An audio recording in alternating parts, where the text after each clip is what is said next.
Welcome to Adriana's studio. As you can see, we are not in our formal setup. We are not doing the formal introduction for the Art Studio Insights podcast, but Adriana and I were having our weekly Saturday catch up and really just got into talking about all this amazing artwork that she's been working on. We've both been in full-on art making mode. So I was like, hold on.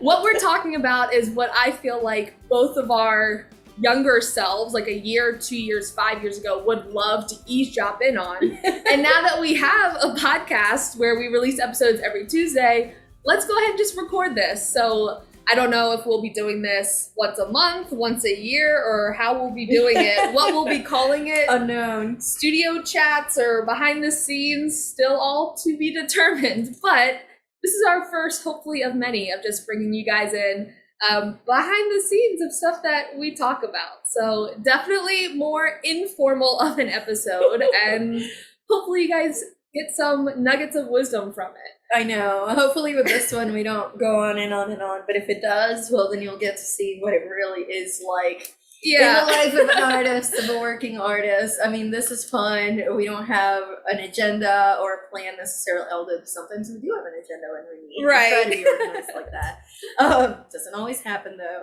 So yeah, so Jackie just came over. We were just talking. Usually we have these in a coffee house, but we decided to have them in the studios. And yeah, it just kind of started out where it was like, some of the things we were discussing about the artistic process, it was like, hold your horses, we should be recording this. I feel like we're slowly getting to the point of like, we just need like a film crew with us at all times. Like a reality show. Whoa. Put that on the vision board. Oh my god. Jackie and Adriana reality show. Can you imagine? No. If there was like an HTV version of this. Wait, what channel would it be on if we had a reality show? All I can think of is HGTV, because I'm like, at the end of the day, art can serve, to increase or enhance the aesthetic of a place. Thus, it would fit with that. That's true. I'm like, because any of the other channels, I'm like, I know, the first thing that went to my mind was like Bravo. No. But that's just because I've been like binge watching Below Deck Med recently. Oh no. But I'm trying to think like what would the like suspense drama be for our studio practice? Like, she mixed the wrong paint together. Like there's no coming back from this painting. What will they do? Just dramatic music. You missed the brush stroke. Dun, dun, dun. Like very dramatic. Or oh my goodness. I know, but we would need like way more people, and then to be able to have artists that are having, secret affairs with other artists. Oh my goodness. And, like, finding it. I mean, you would have to have that. All those shows have that kind of special sauce. Yeah, not us. Imagine we're kind of basic for that. That's true. I'm like, she's still painting. Okay, she's still updating her website 7 hours later. Okay, not 7, or like 2. But still. 5.5. Sometimes 7, depending on how long it's been. Depending how many paintings we have to put on the website. Yeah. True story. Speaking of, you have a lot of new paintings in here. Which I feel like I say that every time I come over. Because I'm like, I've only been gone for like 3 days. I haven't visited. And I'm like, what is this? Because, okay, so you try to make what, like 3 paintings a week? Mm-hmm. How did you come to that number? Because I am really struggling with like what my expectation should be for like art production. And when we go to my studio later, you'll see that. Like I tried to be like, okay, can I make 20 paintings in 2 weeks? Of course, our like schedules are very different. Like I have a day job. Yeah, but the answer is yes, you can. Right. Because for example, if you think about it this way, if you did a painting every other day and it's small, for example. Right. I guess scale is a huge factor. Yeah, but let me like then reverse into where this came from and kind of give you the backstory. So if we were to put this, if we were making muffins, I keep bringing muffins as an example. Are you hungry? I don't like muffins. I do like muffins a lot. But anyways, it's an easy example, right? Let's say that instead of artists, we were bakers, and we have a pastry shop, right?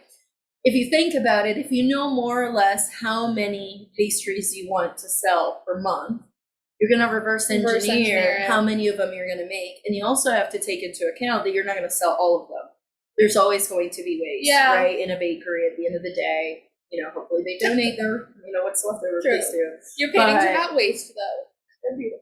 Oh, no, I know. But it's like, just because I make $10,000 worth of paintings every month, which I don't, that's not my goal, but we'll get there. Right.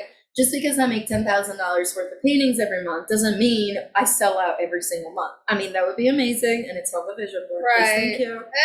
Universe, make it happen. Getting there. But realistically, you need to make more than what you expect to sell. Yeah. Right? Now, you could look at it as a running inventory and basically say, okay, and this is where we're going to reverse engineer it. If I say, I want to make $4,000 every month steadily with my art.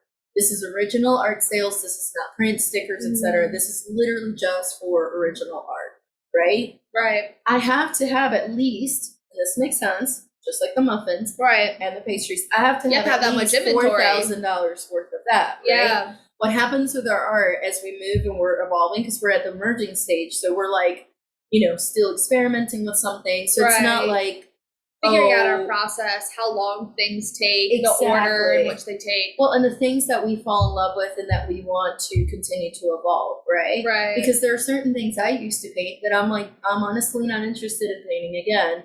So you could think of it in a way, kind of like those, they keep bringing up the pastries, kind of like the pastries, day-old bread is going to be cheaper than fresh one. I mean, it's just the way it works. So with art, it's not exactly like that, because obviously it doesn't age the same way. In fact, some art ages very well, like wine. So that's awesome. And it costs more. So it's great. That's true. But in general terms, what we're most excited about when we talk to people and social media or in person, whatever, is usually going to be the newest thing. Yeah. Right? Okay, so in my mind, the way I reverse engineered it, this is where the corporate life actually helps. And business free. Was marketing. So yeah, all the things. Where this kind of helps in and ties in is to look at it like, okay, so if I want to make at least 4,000, I always have to have an inventory, at least 4,000. And what if I'm really excited about are the new ones, then my personal goal is to make $4,000 worth of paintings every month. Right. Do I have to? No. Does it always have to be big ones? Does it always have to be a gigantic number of them? No, it doesn't. But the way I broke it down was like, okay, so that's $1,000 every week, give or take, right? Yeah. If I want to make this doable, because I make from very small paintings, tiny ones, to like 4 inch by 4 inch to 4 foot. Exactly. To like way bigger ones. This triptych right here. It's like in progress. That's a very obviously different undertaking than like 4 by 4 minis. Exactly. So what I'll do is I'll say, okay, can I do that? Yes, I can. But how do I split up the time for it? So what I decided to do is thinking of it just as a pure numeric value is not enough.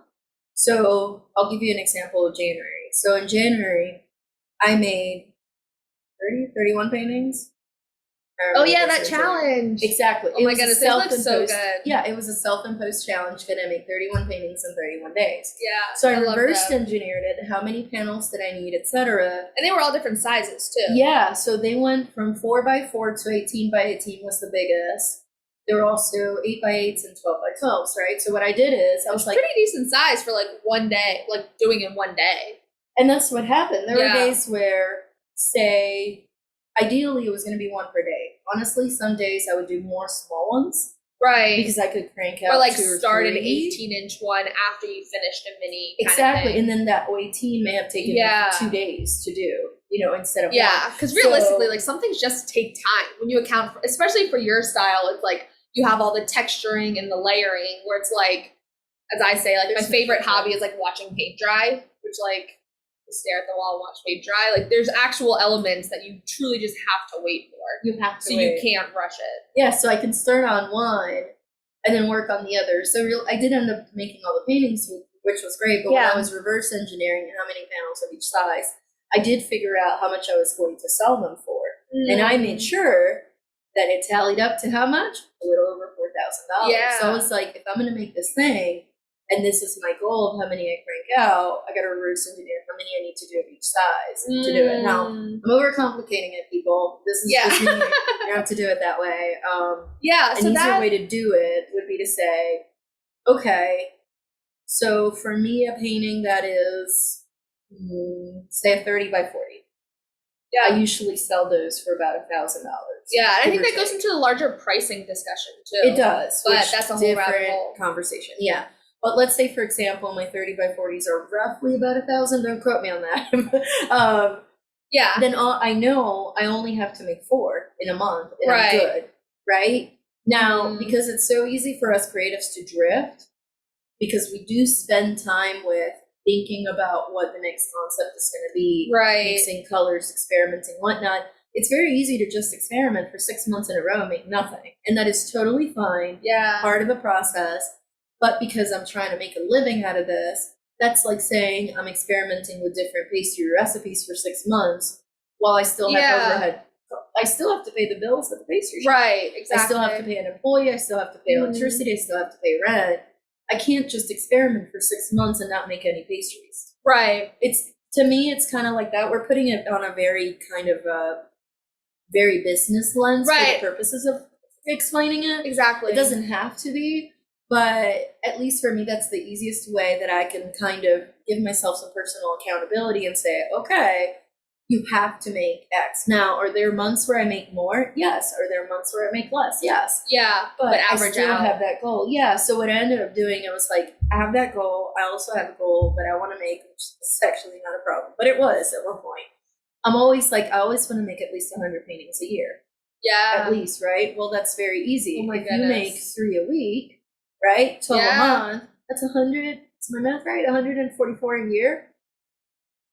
Just like 12 by 12, yeah. Sorry, I'm not. Yeah. No. That is the math. 52 weeks I'm gonna stick by it. Yeah, that is the math, right? So that's insane. Is it though? That's the thing. Like, and that's I think what I'm trying to figure out, because I mean, clearly you're doing it. Like some months I do crank out a lot. Some months I don't crank out barely anything. Right. And I say crank out, that sounds like production. I know, and that's the thing, like when I talk to like non-artists, I almost feel like by talking in the ways that you and I normally talk from a business standpoint, like we are career-minded artists, and to be career-minded, you have to think of it like a business. It is a business. But a lot of the time it can kind of take that magic out of it, and it can, when you talk about it in those terms. But I don't think that it doesn't devalue the work, obviously. It doesn't. And that's a whole separate conversation. There's like the business conversation, and then like the art making magic conversation of like the process and the therapeutic aspect of making these pieces and the concepts that go behind it. Exactly. So it's weird talking about it though, because it's almost like by talking about it in that business sense or setting, okay, and the next products, right? Exactly. And that's what I was struggling with recently when I set that goal of like, okay, I'm gonna make 20 pieces in 2 weeks.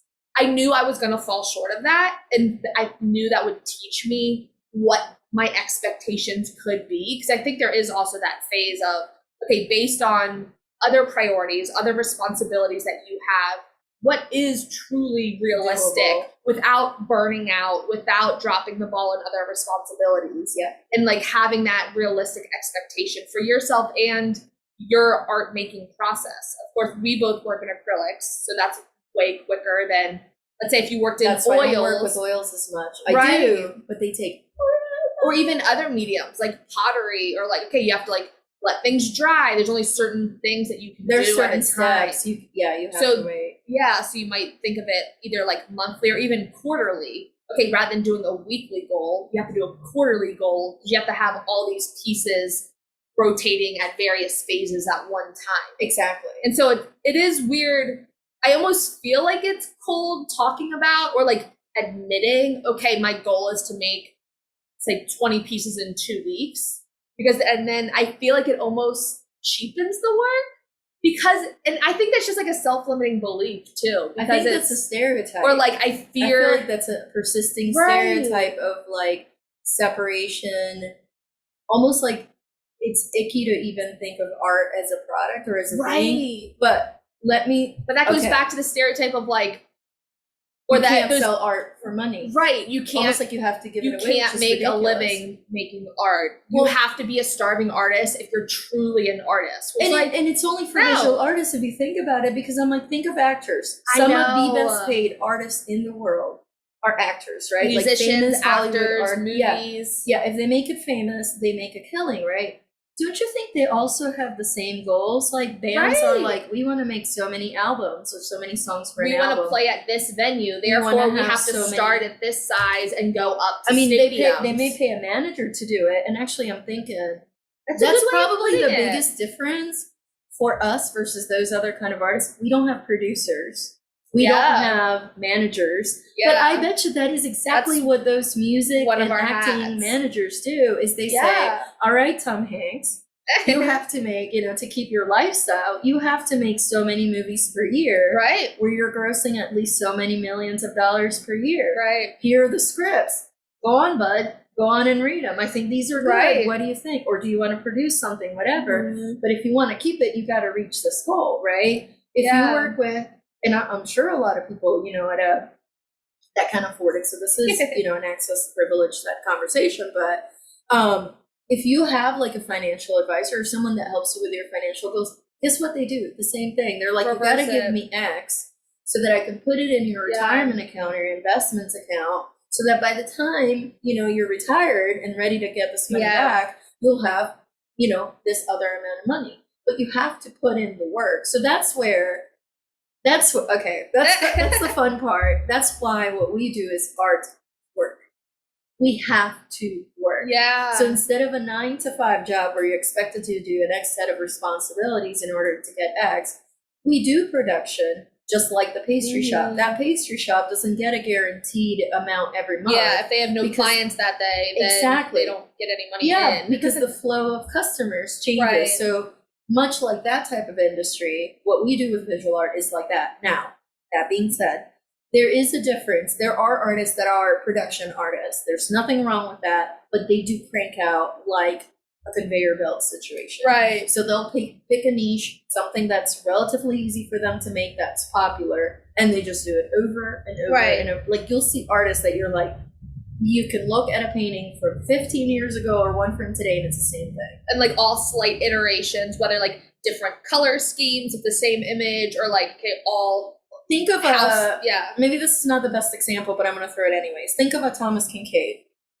Bucolic scenes, little like forest and colorful and cute, and like anything from greeting cards to calendars to whatever. Right. But it has this nice feel to it. Yeah. But you can look at different paintings, and it's almost like different compositions of the same the same root idea. And I feel like almost like hitting the lottery ticket, and you know what the numbers are, and you just keep doing it. That's different. Submit. Yeah, exactly. Ka-ching. Exactly. So that's different from what we're doing, and that's where I'm like, I feel that's why it's super duper important that you find magic in the process. Right. And that you love what you do, and that you always try to evolve what you do, because then that way, sure, I have a production goal on the one end, but when I put paintings up on the easel, that's not what I'm thinking about. I'm thinking about the inspiration I've gathered, the stories I want to tell with my painting, everything else. So when it's painting time, that is when I make the division. So I do turn that off. And I think during that time, especially when thinking back to like the actor, even like musician, I think makes more direct sense of like the musician analogy, where it's like, okay, there's a difference between, okay, I want to play in a stadium one day. Okay, I need to start at coffee shops, then I'm going to upgrade to like a larger venue, and then a like, I don't know, like 100 people, 500 people stadium. Like there's a progression. There's that transition, but it's also that difference of, okay, that reverse engineering venue to the music writing process. Exactly. Where, okay, like in order to perform at a coffee shop, you might want to have an album first. In order to have an album first, you need X number of songs. In order to start with X number of songs, you need to start with one song. And so the same thing with like the fine art, I feel like that. And by making that division, you don't have to be that artist, which we all know they're out there. You don't have to be that artist that repeats a formula over and over either. Right. By making there's an evolution of albums. Yeah, I know you've heard artists, and we're not. I can't think of any. Actually, I can think of some, but some of them are kind of, I don't know. The only one I can think of, I'm like, I don't want to mention him. Oh no, it's controversial to say the least. I'm curious. I'll tell you later. Tell me later. Like I just think of like, well, I don't want to promote this person. That's fair. The thing. I think of like the super, basic but amazing, like Taylor Swift, where it's like all of her albums. T-Swizzle, love her. She's so great. But like all of her albums have like a clear evolution, and they've evolved as she evolves. Fine. Yes. Then I'll mention her former boyfriend, John Mayer. Because it's he has such a set style. However, that I know of. Maybe. Well, that's the thing. So there's one of the albums that thing went bluegrass where you're like, is this the same person? Exactly. But True. he's a good, or I think he's one of the good people, or one of the band's examples I can think of someone that's like, not only does their work evolve, he's an excellent singer-songwriter. So whether you like him as a person, that's why I was like, I don't know if I met him. He seems like kind of a difficult person. But he's ultra talented. Right. And in some of the albums and songs, he changes completely how he's doing. Like, he's not doing the same song over and over. Right. Which some artists, that's exactly what they do. They follow a formula.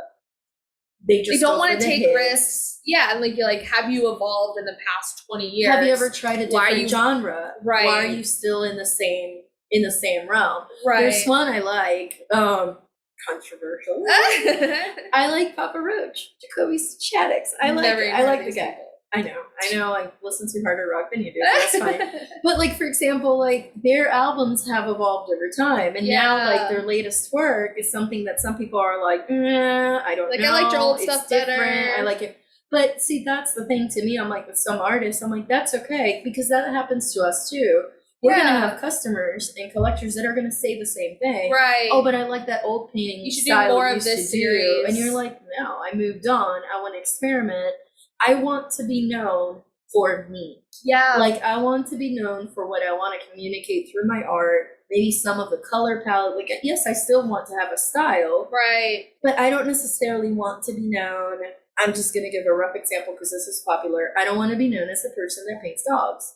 Right. Nothing wrong with people that do dogs. That's a super popular niche. And if they enjoy the process and like, they love doggos, I mean, it's adorable. That ties in. But in my mind, I'm like, when I think about what do I want to be known for, guess what? I want to be known for being a successful artist. Right. You know, like a fine artist that does abstracts and botanicals. Right. But they're wide enough. They're both wide and focused enough groups of what I do that I don't have to be repeating the same thing over and over again. I still have flexibility within the genre. So if I say, I do rock, right? Like, let's just suppose, okay, I can do rock and roll. I can do hard rock. I can do easy rock. I can do heavy rock. But I'm still within that category, not just, I want to be known as the person that does bluegrass rock, and that is it. Right. And I think also with fine art, it's also that idea of like conceptually too, to where it's like, you also want to be known for like the stories and the concepts behind your work. Correct. Whether you're an end collector, which we talk about this all the time, like enjoying the process, and like once you make a painting, it no longer belongs to you. It belongs to the person that's supposed to have it in their life. Exactly. Which I think was really hard. Like I went to art school, and that's not something they ever talked about. Like, there's a process of making art, but there's also the process of like letting go of your art, and that's which is really so hard. It's so hard, especially in the beginning. Oh, that took me years, Jackie. I literally still have 2 pieces from 6 years ago. I'm about to put them on exhibition for the first time because I'm like, how can I get rid of these pieces? Like, they felt like such pivotal, defining moments. And there's still a handful that I keep in my like private collection that I'm like, no, this belongs to me. But it is that concept. And I think as you make more work, it maybe becomes easier, both from an emotional, but also like the physical aspect of, okay, you can't physically keep every piece that you ever have made. Yeah. But like, do I buy like a storage container to like put all these pieces in? Think about it. So like it becomes easier. It does. But the process, not necessarily. That's a mindset shift. I feel like I don't think it happens naturally necessarily. Think about it this way. So artists make, a song, right? They want to share it, not just for the benefit of their bank account, which is great. I mean, gotta pay bills. You want to share it with the world, but you want to share it with as many people as possible, right? So do we with our art. Say you make a recipe. What's your favorite pastry? Pastries. Oh man, gluten doesn't like me, so pastries are probably a bad example. Gluten free. Gluten free donut. Donut. Oh man. You're not a donut girl. Threw me I was gonna say blueberry muffin. Okay, on let's the go muffin with that. analogy. Gluten-free blueberry muffin. I feel like we need maybe next episode we'll have like gluten-free blueberry muffins on a little table, Yeah. like eating all the time. That would be really cool. Okay, so say studio cafe talk. gluten-free blueberry muffin. Okay, that's a mouthful. So complicated. But let's say you're a pastry chef, right? Yeah. And you've been testing heck out of this thing. Yeah. And you finally got it so good that you're like crying while you eat it. You're like, oh, this is delicious. Do you keep it to yourself? No. What do? You make it and you sell it. I know. The process itself yeah. is still yours. But the outcome you can't keep. God knows you can't keep in more than 24 hours. I know. And that's true. 24 hours with the pastry, that'd be difficult. But I think, like I was saying, like I think especially in art school, like we focus so much about the process of making art and like different techniques, which is great because you get to learn from these experts. Well, you still have to know how to make the thing. Right. And like the technical aspect of it. But there's so much more in terms of like the concepts behind your work is a whole conversation. Yep. And then also, okay, now that this work is complete or even like a series is complete, like who is that like audience? Who's your target person to like own these pieces? Who do you think will connect best with them? And then, giving them away, which from a marketing standpoint is a whole nother thing. But from like a fine artist, like production, art making process, it's like, that's like sending your children out into the world. And it's like, take good care of it, which like, I think in the beginning, at least for me, it started with like, okay, like my parents would have a piece or two that they really like, or then I have like really supportive friends that would like purchase pieces. But I think the huge moment was the first time like a total complete stranger purchased a piece. And I'm like, I don't know you. How do you think you could like, can you take care of it? Like, what are your qualifications? Like giving a puppy away. Yeah, where I'm like, show me exactly where it's going in your home. Like, make sure you don't damage it. And it's your house. What are you going to feed this dog? It better be good food. Yeah, which like sounds dramatic, but I think that's where it is different from any other. Like we talk about it in terms of like inventory or making pieces on X like cold level.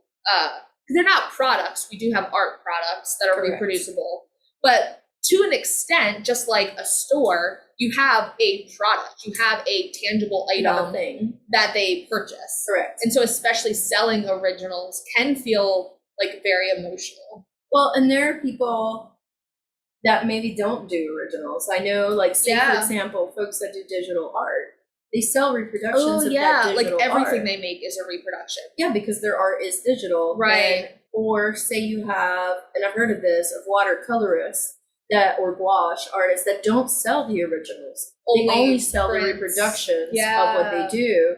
Because selling the watercolor, there's this, I don't know why it continues, but there's like this, some mediums have this stereotype associated with them in the fine art world that are not valued as much as other mediums. Okay, we went on a little bit of a tangent, but at the end of the day, I'm like, even those artists from back when, they were wealthy, number one. Number two, they did production. And if you are hiring people and paying them to work with you for a mural and buying materials and bulk and things like that is a business. So I'm like, I don't know where in history, maybe some art historian can help us out here.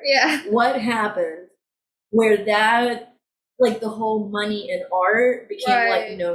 It became kind of a stigma, a taboo. Or like, is that well, I don't think it's a self-limiting belief that we have. I think it's very it's popular. A societal one. Yeah. And all I can think about was, there were some books, gosh, I'm going to mess this up, so stay with me on this. I'm like, I don't want to whip out the phone and Google this. So. Do it. Nope.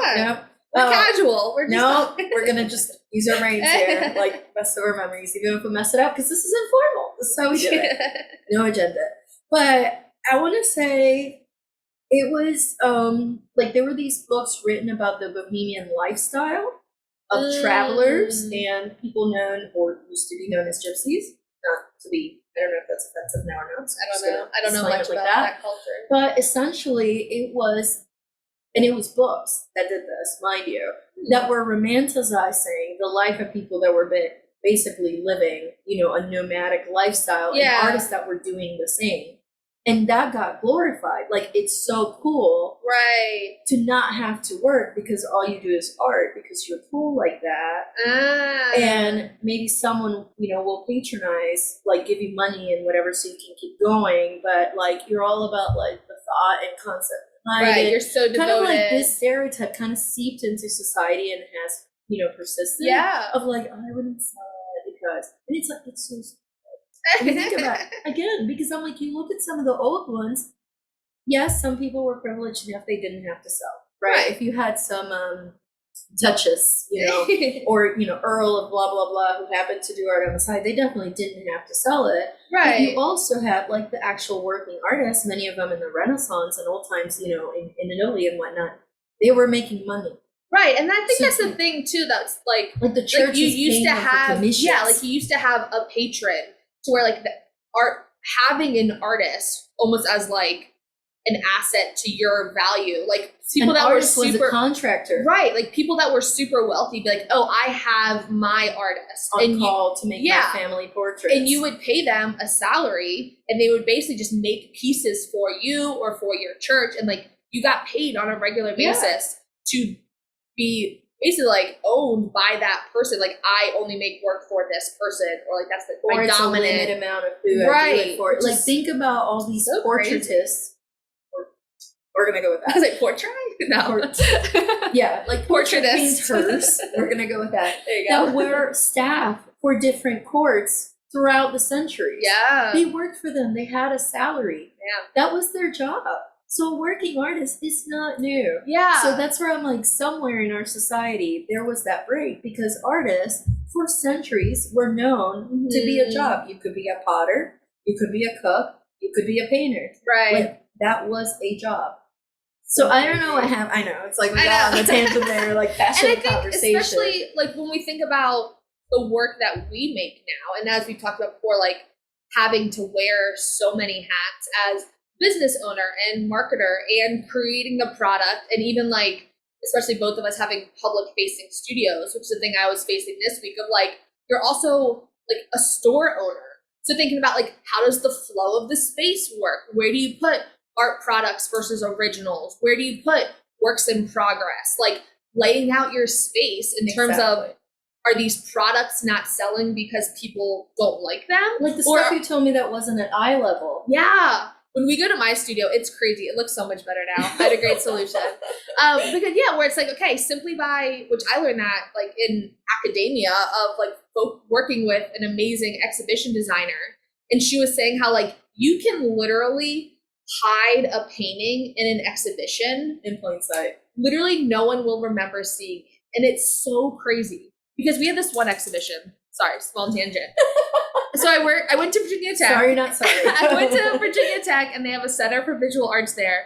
And there was one exhibition in like the first 2 years of the space, which literally blew my mind. And I really want to do an exhibition like this in the next year or two where... Put it in the books. Yes. If you don't schedule it, won't happen. Okay. I applied for that grant, that large works grant that I filled out for next year. Fingers crossed. Which would be super cool, and that's what I want to do with this. Where basically, they had all of these abstract paintings, which were gorgeous, from a local artist. I wish I could remember her name right now and plug her. But it was at Virginia Tech in like 20... Maybe put it in the episode notes. Yeah, we'll put it in the episode notes. She's amazing. She's like 2015 or 2016.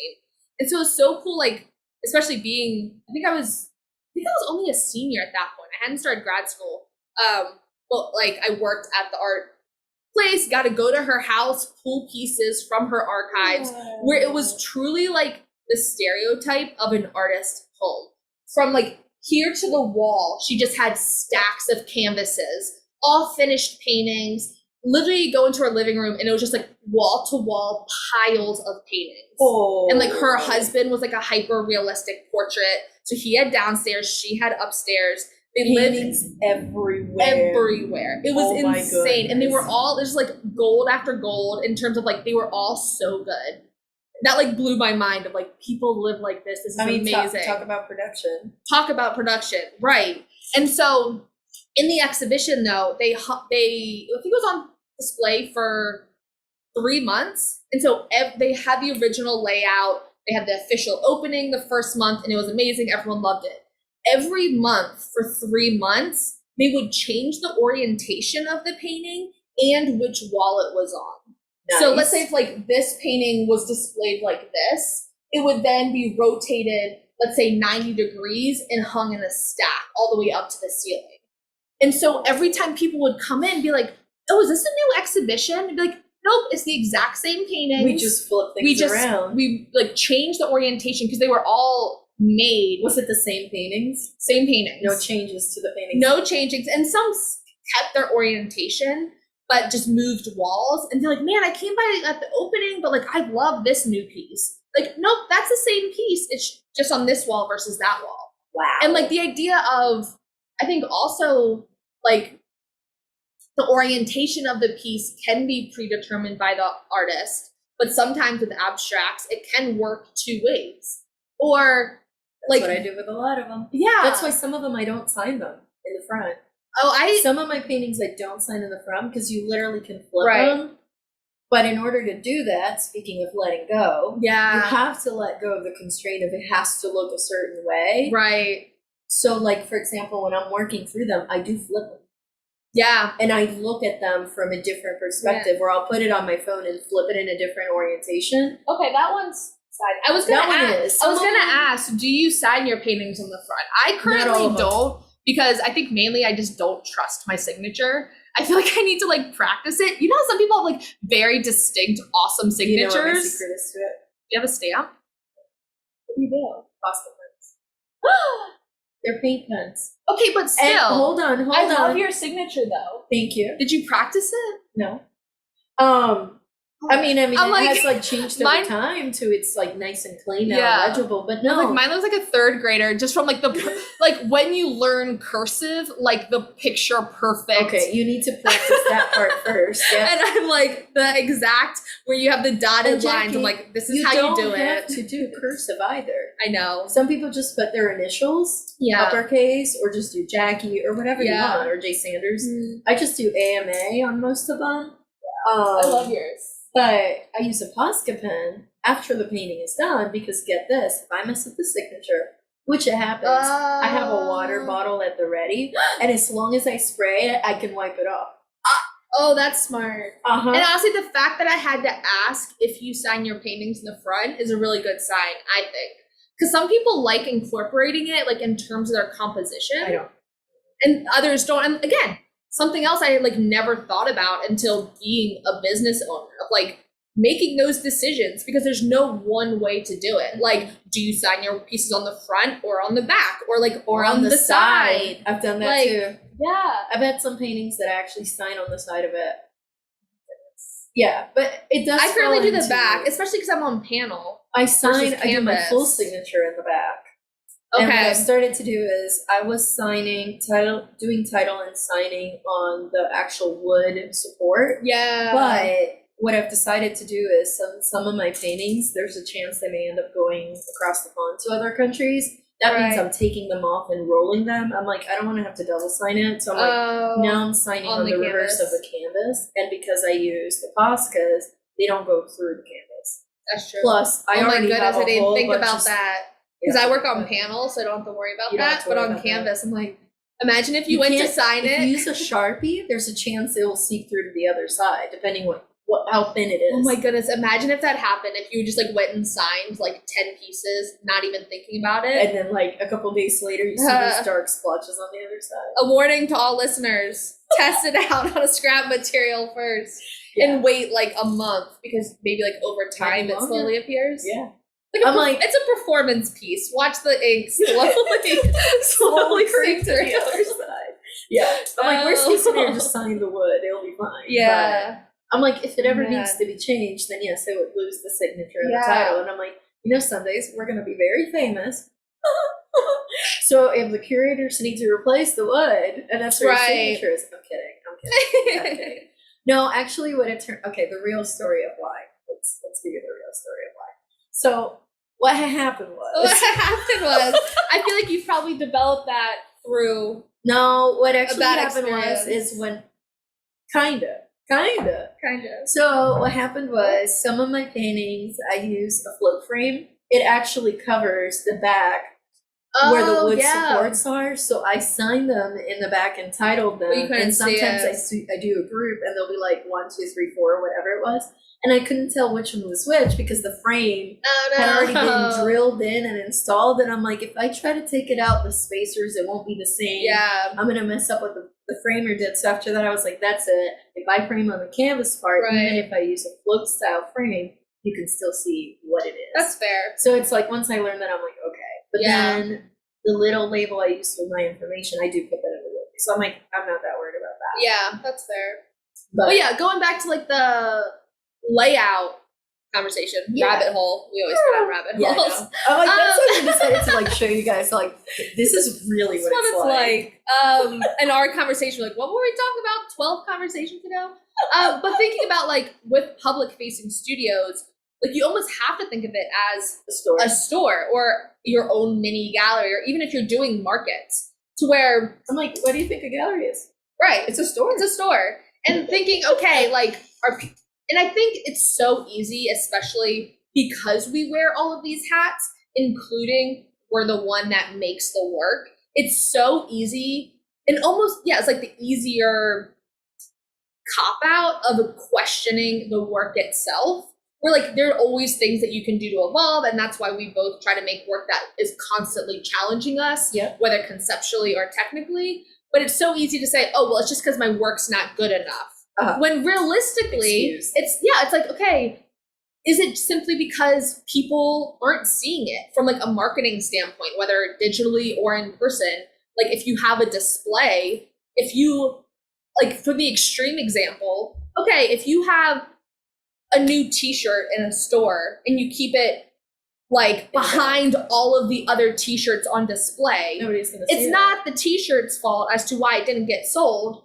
Like you shouldn't redesign the t-shirt. No one's just freaking saw it. Like you have to reassess how you're putting it out there, how you're promoting it. Exactly. And so, and our websites are that way too. Right, exactly. And so thinking about like my studio space of, okay, is it necessarily the product? Especially I think for these, I knew that they were selling well in my old studio before I moved. And so I was like, I wasn't questioning the product and too much. Were like the small ones, right? Yeah. So it was the color catchers that hang in your windows, as well as like different quote cards that you can use as bookmarks or stickers. But I was like, so there are products. Yeah, there are products, not fine art. And so they used to sell relatively consistently, especially at First Fridays. In the past, like 2 First Fridays, like nothing. And not even from, okay, people are on the fence. Like people didn't even like see them, look at them. They weren't, normally they pick them up, feel the texture of them, look at different designs. And then maybe they still don't purchase, which is fine. But I was like, people just like weren't seeing them, even though they were literally, as soon as you walk in, directly in front of you. And I was like, what is wrong with this? And so I think because I was in a bigger space, it was like more to take in visually. And because it's also split between half of it is display finished pieces for sale and half is like in the works process pieces, it's hard to distinguish that. And it's just like information overload, which like it's just like yelling at you. Which is going to happen anyways, because I'm like, these are working studios, so we're going to have a lot going on. I mean, we try. We try. Right. And like always like clean it up for events, and that's why I kind of like rearrange things and label them too. Right. To be like, this is how much it is, this is what it is. Right. And I'm like, I like that on yours. I'm like, did you have like a little video screen that's really cute and it shows them what they look like a monitor? Yeah, especially for those pieces because they normally hang in windows. So you get to see the sun through them. Right. And so having videos or photos that collectors have sent me, I put in like a montage to kind of show like envision this in your space. Because right now they're just hanging up against the wall, which is a very different experience than like in a window at sunrise type of thing. So thinking of all of those from like a shop owner standpoint, like what are new marketing things that can like, and it's so let me ask you this then to kind of tie it back to a little bit of what we were saying earlier. So you don't have a problem thinking about it when it's an art product. Yeah. There it is. There it is. Yeah. So it's almost like, okay, going back again to tie it back in, you know how earlier we were talking about this mindset that I learned it years ago now. Jeez, feels like forever now.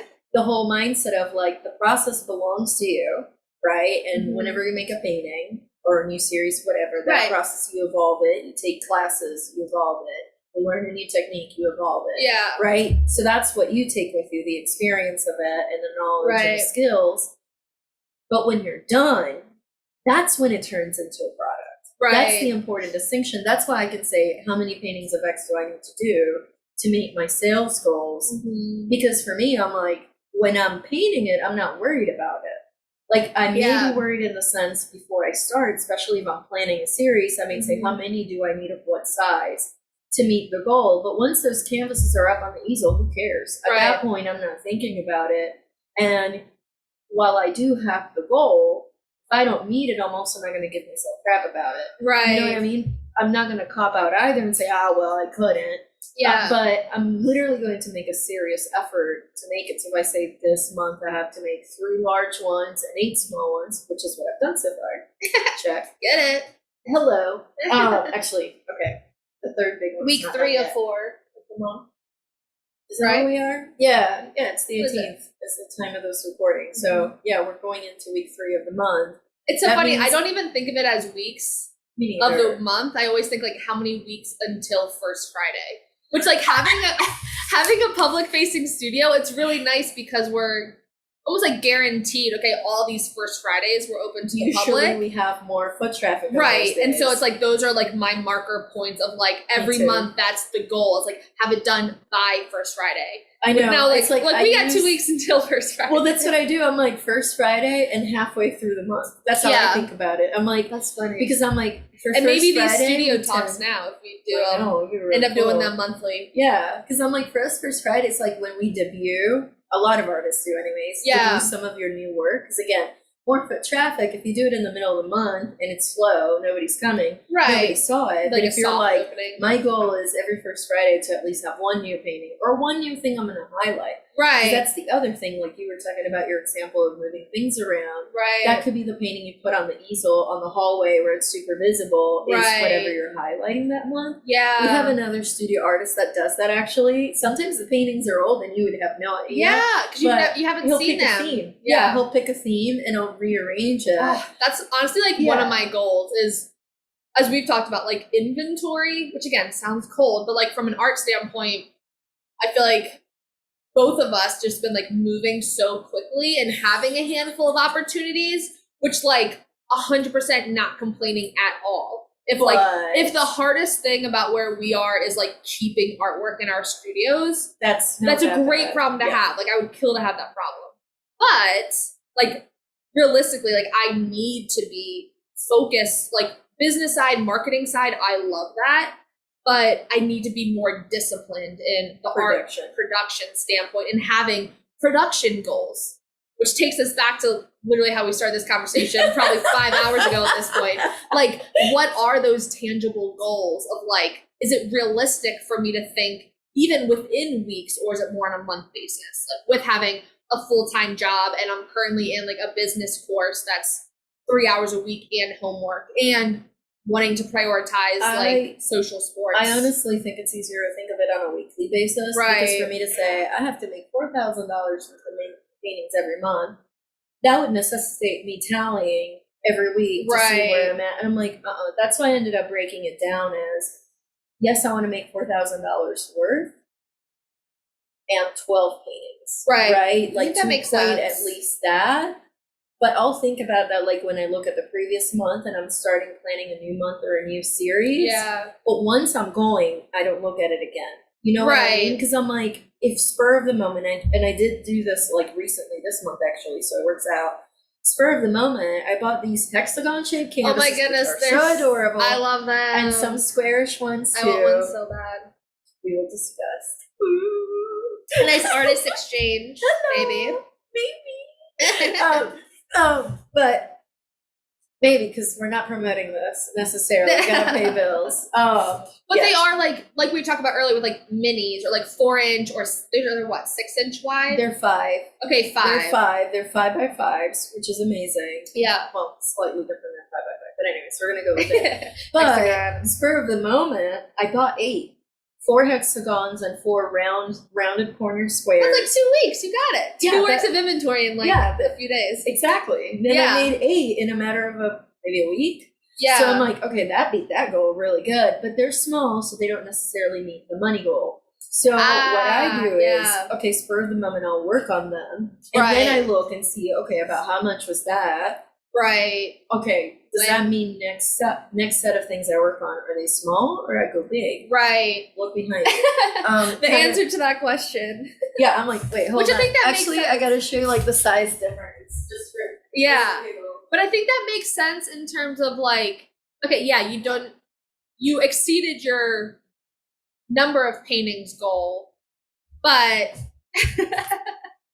hold it up to that. So it's like, okay, but now you need, maybe you're just focusing on one. Yeah, those are very different time commitments. Very different size here. So yeah, in terms of time, this is going to take much less time, but from a monthly income standpoint, you're like, okay, yes, I hit my 8 for 2 weeks, but now this week I'm just going to focus on a large triptych because financially that'll almost like balance it out. Exactly. If you think of like the average number of paintings per week or like the average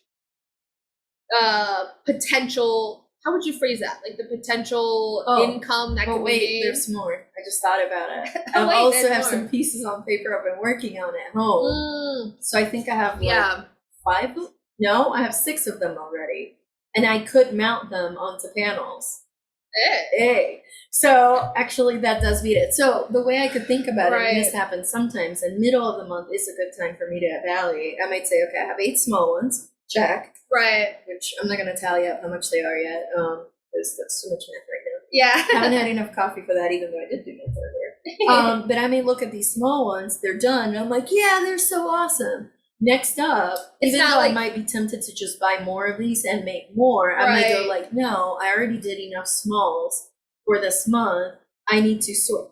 If I were to try to hit my goal making these, I would probably have to make 30 of them. Right. I would rather make 8 of these, well, 4 of this style, and 3 big ones. That's 11 pieces. Right. Then all I have to do to meet my goal, number 1, between those 3 and the smalls, I will hit the 4,000 production goal. But my other goal is 12 a month. Literally, I can make some tiny little 4x4. Boom, I just hit it. I'm done. So you almost think of whether weekly or monthly. It's almost like weekly, you focus on the number of paintings first. I have a weekly minimum number of paintings, not dollar per paint. Right. So it's almost like I'm trying to like create a system in my brain. That's just how my system works. This is like you focus on the weekly number of paintings first. Correct. Then once you hit that, you go to the monthly price inventory goal. What do you need to get further to that? Right? So with the big one, your 4,000. No, not exactly. And then go back to, 12 a month. So it's almost like those are the 3 checkpoints. So it's like weekly quantity, monthly potential bring in money, which I know there has to be an official term for that. Hopefully my business course can tell me. I know the concept, not the official lingo. And then go back to the monthly 12. Kinda. Yeah. Kinda. Yeah, you're on the right track. Because, and I'm sure it fluctuates every month. Like, hey, this month I'm going to focus more on. No, it fluctuates per week, actually. Yeah, we're like, I'm going to do big series. And then, like, of course, if you're doing 4 big. No, you'd be surprised. I still want to hit the 12. That's what I mean. Like, you're hitting the 4 big might take you 3 weeks. And then in, like, 1 week, you get, like, 8 minis. Like you were just saying. Which is why I always do paintings at the same time. Yeah. So I, like, literally when I started work on these 3 that are behind you, I had a small table out here. And I had all 8 minis out at the same time. Because I'm like, some of the colors are the same anyway. Some of them are. So I was like, if I'm already painting with this color over here, why can't I paint on these? Right. So in that sense, I wasn't going with, I didn't finish all 8 in 1 week. So in my mind, I'm like, okay, if I am making at least, or let's put it this way. Okay. I'll reverse engineer it sort of like what you did, which you were on the right track. But I think of it slightly different from that. So either approach could work for people. I think of it more like I have to actively be working on 3 paintings per week minimum. Mm-hmm. Whatever sizes, I don't care at that point. Yeah. What I'm more interested in, whenever I'm getting close to done on however many I have at that point, that's when I tally and say, oh, I made 8 smalls. They're done. Next up, Right. I have to make sure I prioritize finishing the big ones. Because my brain's also going to go with, oh, there's also these other medium-sized ones I want to work on. I have these empty canvases, I want to tackle them next. But instead of that, it's having the discipline to say, okay, cool, you're working on, 11 pieces at a time. That's great, of various sizes, because at least for, part of my strategy is, and yours as well, we have different price ranges because the folks that come in through our doors come from all kind of social economic which I think that's different for each artist too. Like some people strictly work in one size, one proportion layout, a one price range and up. Right, exactly. And that's where it's like, that's a personal choice, business choice. Yeah, business choice, and you could be the person that only sells like high-end Louis Vuitton first equivalents of art. Yeah, like, or you could be Target. Or you could be somewhere in the middle of those two, which I feel like that's what we are. We have like, something that a high school student can afford. Maybe they need to save up for it, but they can. Right. All the way to, well, the sky's the limit, right? Like we try to have a wide range. But that's part of why breaking it down into production goals. I'm like, I don't want to just be known as the person that does the small hexagons, because when I think of it, for me, which like you could literally make an entire business off that. And like we know some artists that are like very successful. They're like, okay, I'm only gonna create pieces that are 6 by 6 inches or smaller. We actually produce them like hotcakes, like that. Yeah, and like they sell like gangbusters, and it's great. It's like a quick process for them. But that is what's the word I'm looking for? That's bulk production. Right. That's volume. Volume. Like really focusing on it. And that's the thing. So for me, actually, that ties into something else from earlier. So for me, that amount of volume, I would not find fulfilling. I would not, because at that point I would be like, for me to have that kind of volume, say I have to make 100 paintings per month. If I'm only like 56 paintings in, I'm going to feel discouraged. And for me, saying I got to make 12 paintings is a heck of a lot more reachable, because 3 a week sounds way better than 25 per week. If I have something else going on, to me, I'm like, that sounds too much. Man, you'd have to make at least like 3 or 4 a day. Correct. And the artist in question, realistically, like he does. Yeah, like Justin. He's awesome. Hey, Justin. And he does. Yeah. And he can sit down for several hours a day and just make several at once. Right. In a matter of a few hours. And I'm like, that's fantastic. That's great. For my style, I'm like, I would rather have, honestly, overtime. Later on as, the career progresses, I'd rather have, say, 50 paintings a year, 20 paintings a year, and they sell for a higher amount than have to worry about volume. Right. And I think that's like knowing what your end goal is. Correct. Like in the conversation of reverse engineering, like also reverse engineering, like 10 years from now, where do you want to be? What are the types of pieces you want to be selling? The and types what of kind of price stadiums range? You want to be playing in? Like where do you see the end goal of your work and your career? Exactly. And like what are those smaller milestones to get there? Exactly. Like what's going to pay the bills temporarily versus where conceptually and artistically do you want to develop into? And for every artist, like volume or what's considered high volume is going to be different. When I just told you about 144 paintings a year volume, your eyes went big as saucers. Like that is a lot. But compared to someone that's making 100 a week, that's nothing. He's making what, 1,200? And by the way, Justin, we won't sure how many you're making per month. But let's suppose for argument's sake, that's what it was. Or like there's a lot of artists, I think, whether like they bulk list on like Etsy, for example, or maybe make pieces strictly from orders on Etsy, from commissions, or like people that make stickers, which like that's more of an art product, or any digital art's more of an art product. But yeah, we all know of those types of artists where it's like they just crank out and it feels more product based. And for me, I'm like, that would take the joy out of me. But again, for someone else, the amount of volume that I create might also feel like, oh my God, that's too much. That's why I break it into baby steps. I'm like, 3 a week is nothing.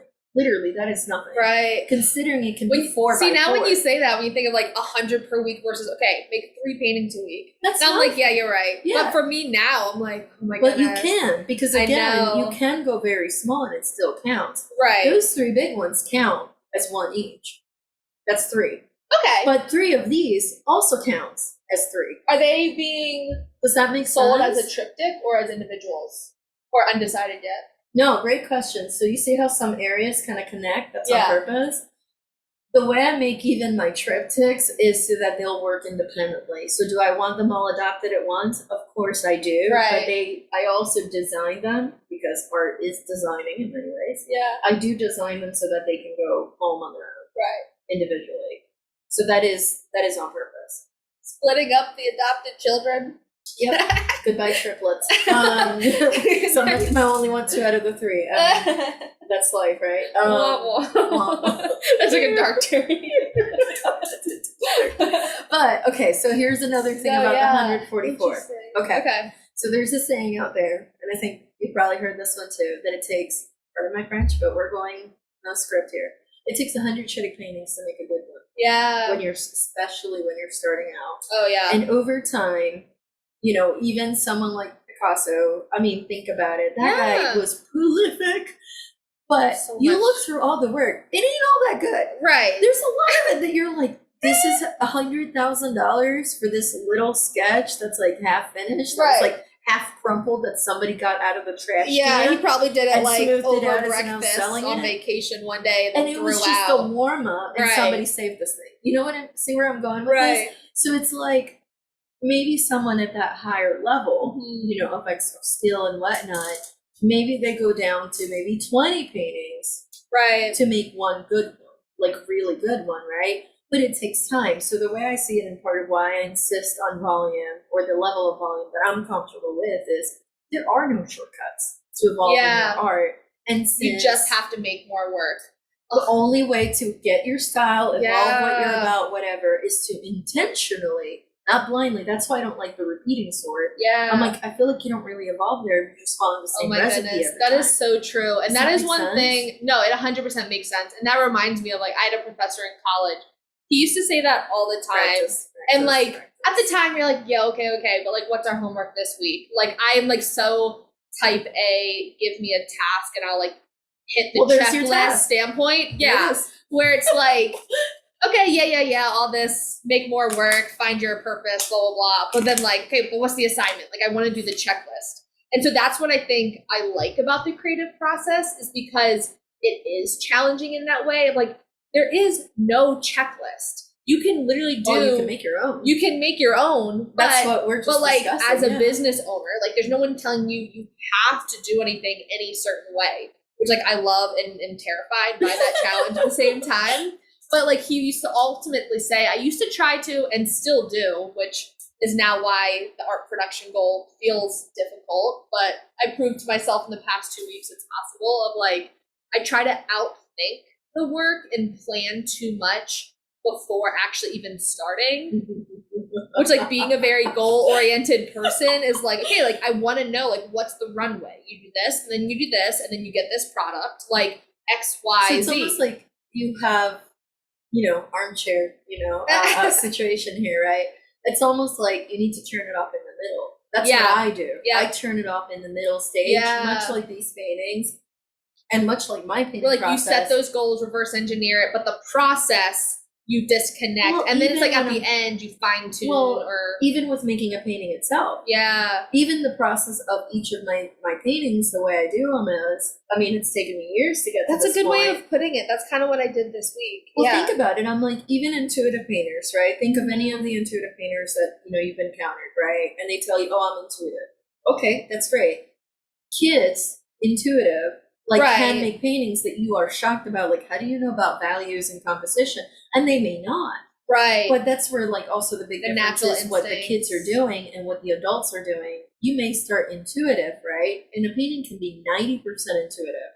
Right brain only, going crazy creative. But guess what you do with that last 10%?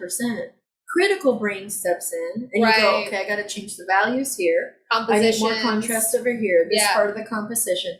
So if you're able to turn it off in the middle, that side of the brain off, it's the same way. That's what I'm doing with these. It's like, okay, analytical brain comes in, says you got to make so many. Great. All right. Got you. Bye. Right. Check. You know, you don't wait outside the studio door while I do my thing. I make them. I'm in my groove. I'm in my process. Critical side comes back in to like troubleshoot paintings. That's why you guys may or may not see it on the screen. If you're watching the video, there is a like chalk outline. And I do work on some of these digitally as I troubleshoot some of the things within them, or take my phone, make it back to the conversation. But that's when the critical side comes in to say, okay, this is the great stuff I have in the background. This is the great stock ingredients. Or this is the tune of the song. Like, this is the meat of it. Yeah. And now I got to put the finishing touches. Right. That's when that part comes in. That's when I can bring back in the side of production. But I don't do the production thing until they're done. Yeah. That's the thing. And I think that's a good way of putting it, especially from like, if you try to overthink the entire process, it's never going to have that energy. And some artists do, I think. Probably, but I can't think of it that way. I know. And especially because I think, as we've talked about, like being fine artists and having these concepts that we're exploring, and part of the magic of the end piece is the process and the emotion that goes into it.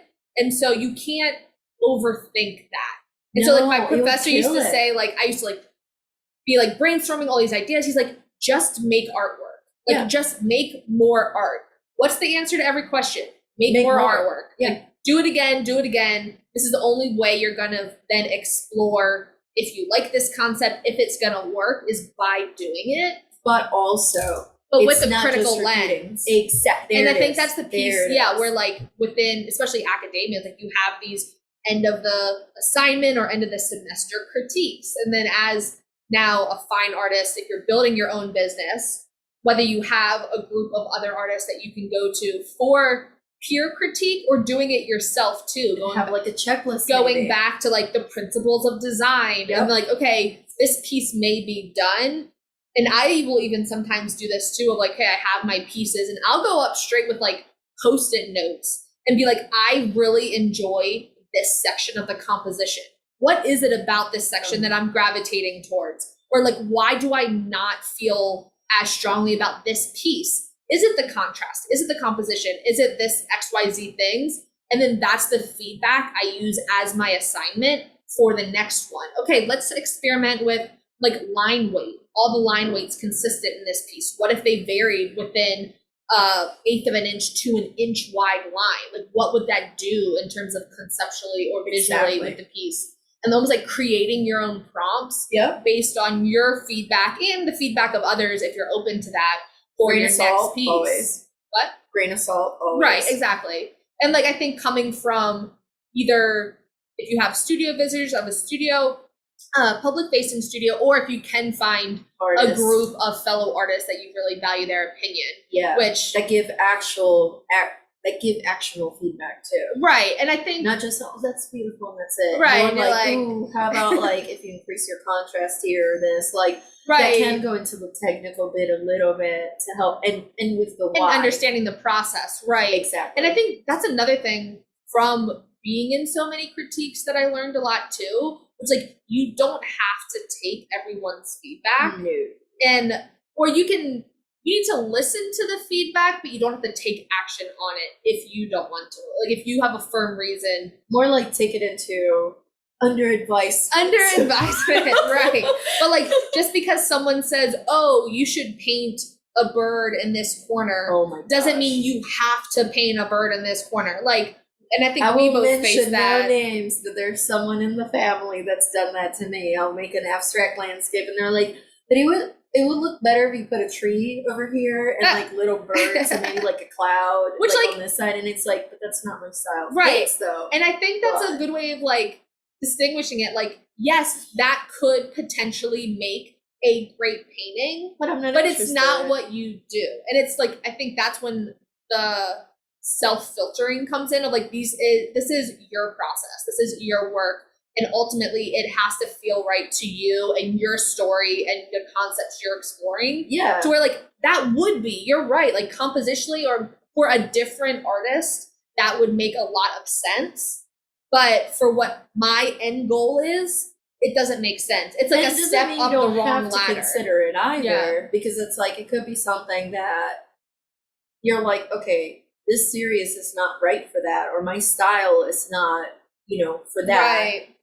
Doesn't mean you have to discount it. You might be like, actually, I may try that later in a sketchbook and see what happens. Yeah. Which we need a conversation on that at some point. Man, sketchbooks, digital or physical, on how sketchbooks help with that. Because sometimes you might be on the subway or on a train or on an airplane, an airport, whatever. Yeah. Or out in nature, and you'll have this random idea that just pops out nowhere. Or like you ever hear a conversation and they mention something about like somebody else's artwork and you're like, oh, I gotta go check it out, and then you go look at it, or maybe it's Pinterest, who knows, whatever. Oh my goodness. You'll find these things that you're just like, okay, I'm not ready for it right now, but oh my gosh, I have to try it. Like, okay, so I'm just gonna throw this out there. Again, no script of this. I'm like, I keep encountering this idea, and I wrote it down in my painting ideas sketchbook like years ago. Yeah. So what I've done is, I know that you have to kind of narrow it down a little bit for purposes of making your marketing life easier. True story. Oh my goodness. Oh, yeah, because otherwise every style is a different marketing strategy and a different audience, right? That's why I'm like, we'll have to talk about that. And I'm going to interject with a quick piece of advice my high school teacher gave me, which was really weird that early on, because like you're so new in your creative development. He was like, accept the fact now that you're not going to create every painting that you want to create.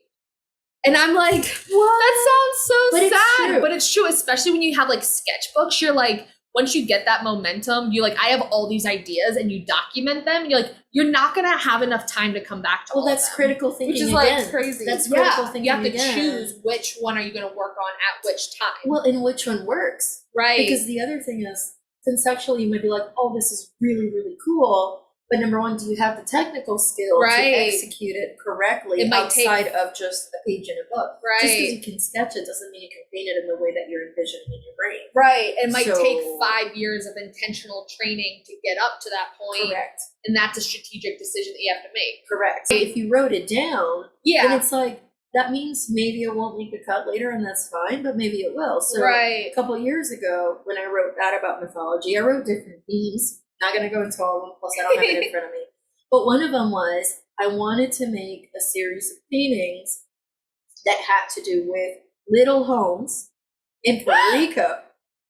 I don't know if you can see it on the screen. Little homes. No, you can't see it on the screen. Should I grab one? Check it on my web. Yeah, sure, actually, go for it.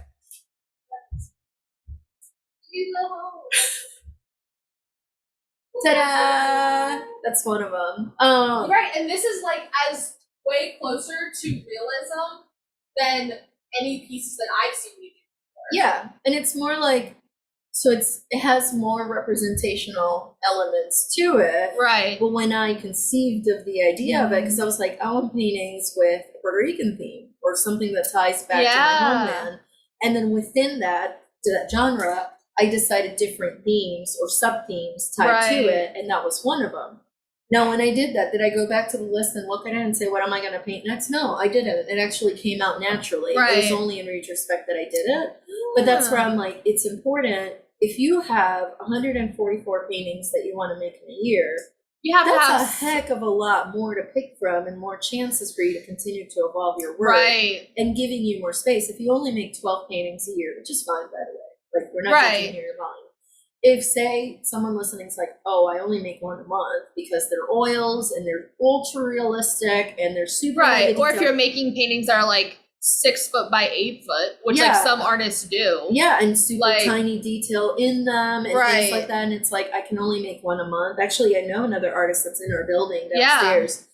I think he only makes 10 paintings. Sorry if I'm misquoting that, but like 6 or 10 paintings a year. That's it. Which like, and they're not that big either. But I think that difference is like that for them when they, at some point in their career, they had to go through this process that we're at, and maybe a lot of other emerging artists are at, where like you have to understand your concepts, your process, and then how long it takes, and make that strategic decision. if they cut their paintings to quarter the size, they could make 30 a year. Correct. But they strategically are, okay, like I'm gonna make pieces at this scale. I understand that that's gonna mean making less per year. Correct. And like that, making sure that's a strategic decision, but rather than like a passive, oh, I feel like I can only work in this scale. Then like, or making sure you're choosing it and not feeling like you have to do it. Exactly. But say, going back to like having a wish list of things you want to explore, if you only make 12, you might only do one a year.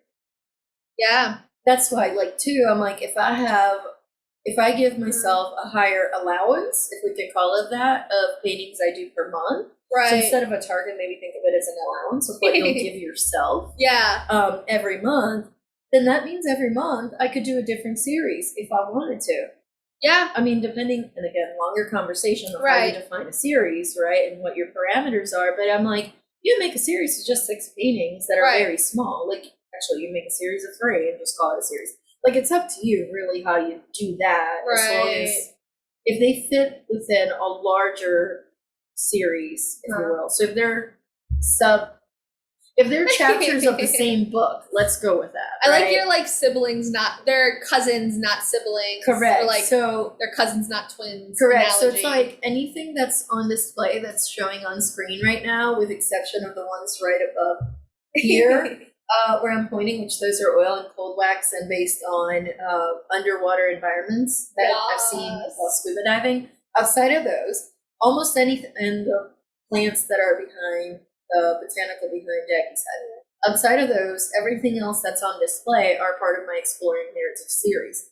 But I am exploring different stories within the broader subject using similar colors, similar textures, but how I am rendering it is different. And that's why they're all cousins, so they're all related. Right. But the subsets of them, they might be siblings. So the little house that you just put up on screen. Yeah, the little houses are different than the larger. Exactly, but they're still related. This little hexagon, right, still has things that you might, if you put it right next to the house, you're like, I don't necessarily see kind of like what they are or how they tie in, but they actually do. Right. They are of the same family. They're just, it's a different Thea, it's a different auntie, that they came out of. Right, and I think that's a cool way of thinking about it, which, I think it's a larger conversation if you think of like a retrospective of your work.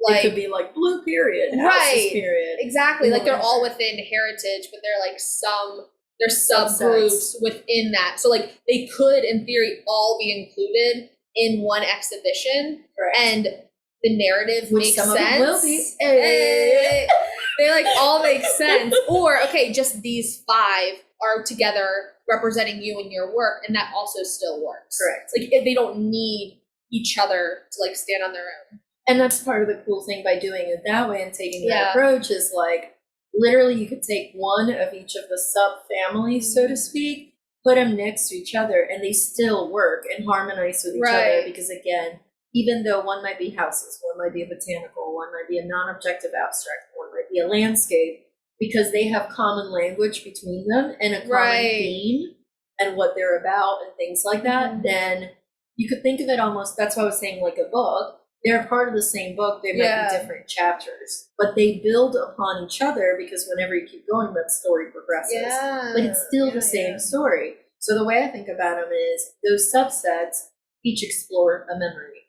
So in this particular case, so say there's 3, they're on screen right now, but that's fine. There's 3 that have to do with visiting the rainforest in Puerto Rico as a child, right? And going hiking in there and seeing, like, it's very different. It's the only rainforest in the U.S. Forest Service. Like, it's really cool. Yeah. But I made 3 paintings on that memory.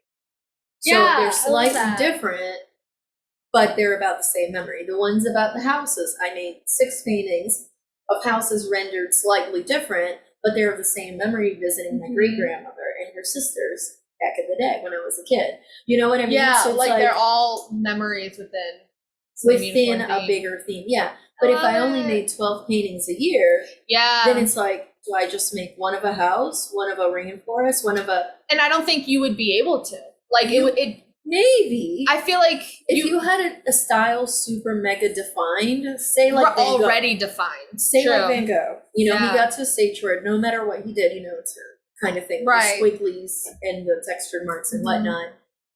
There are people that everything they paint, you can tell it's them. Right. That's different. That's when your style has gotten to that level.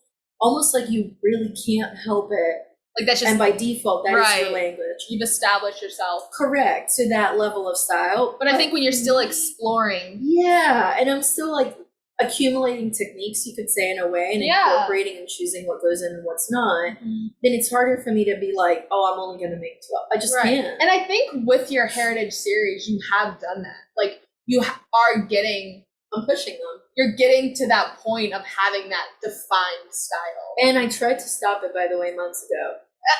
Okay, I'm just gonna. You set the goal, and you're like, I've already hit my number for this series. And you're like, no, I can't stop. Well, my which is the sign. Was 20, and I have over 60 paintings in it already. Right, which that's the sign I think that we all want to get to. Like what you try to get to is like having that inherent style, like you were saying. Like you can't help but do it. So even once you hit the goal, it wasn't like you were thinking, oh, this is such a relief. Thank goodness I'm done with painting. Oh, I was. Right. But then I realized I couldn't stop.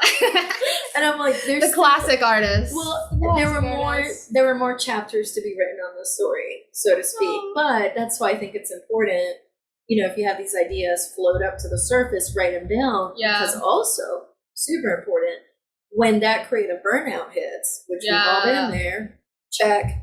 When that creative burnout hits where you're like, I don't even know what to paint. I don't even know how to paint. I'm like, am I an artist anymore? Right. Yeah, with all the questions. Yeah, when those floodgates open, which we've all been there. They're never ending. Then you can go back and refer to your list and be like, no, actually, I have all these different prompts and things that I can take off from. Yeah. Then bring out the sketchbook, practice again, different conversation, very long conversation. I love it. And then basically restart your creative engine by going back to what you originally wrote about when you didn't have that pressure on you. Yeah. So it literally goes full circle. It does. Full it's circle. Crazy. It is crazy. It's crazy. Oh my goodness. But anyways, okay, this has been really long. It has. There may or may not be a chance we break this into 2. I know. Part 1, part 2. Thank you for joining us though, guys. If you've made it this far, for sure. Then I feel like you definitely are a fine artist if you can listen to us ramble about this for this long.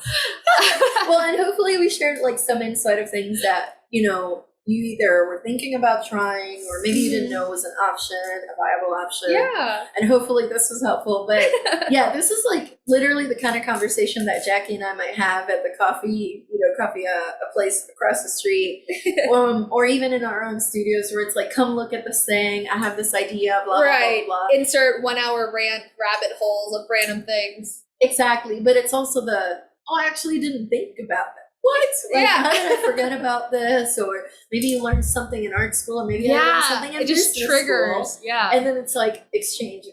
Yeah. So it's like, we were hoping at least with this kind of video/episode to kind of give you an idea of what it really is like. And that's why, the setup in here and everything, it's almost as if you were sitting here with us. Exactly. This is the kind of conversation that we would have with you too, but COVID, so there's that. So anyway. So let us know if you like these types of episodes. If you want to shoot us a DM on Instagram, or if you're watching the YouTube video, you can go ahead and comment below on the video. But if you want to follow us on Instagram, I'm at JSandersStudio and Amate Art on all platforms. So let us know what you think of today's episode, and we're excited to see your paintings. Yeah, absolutely. Thank you so much for watching, listening, and we'll see you on the next episode. Bye. See ya.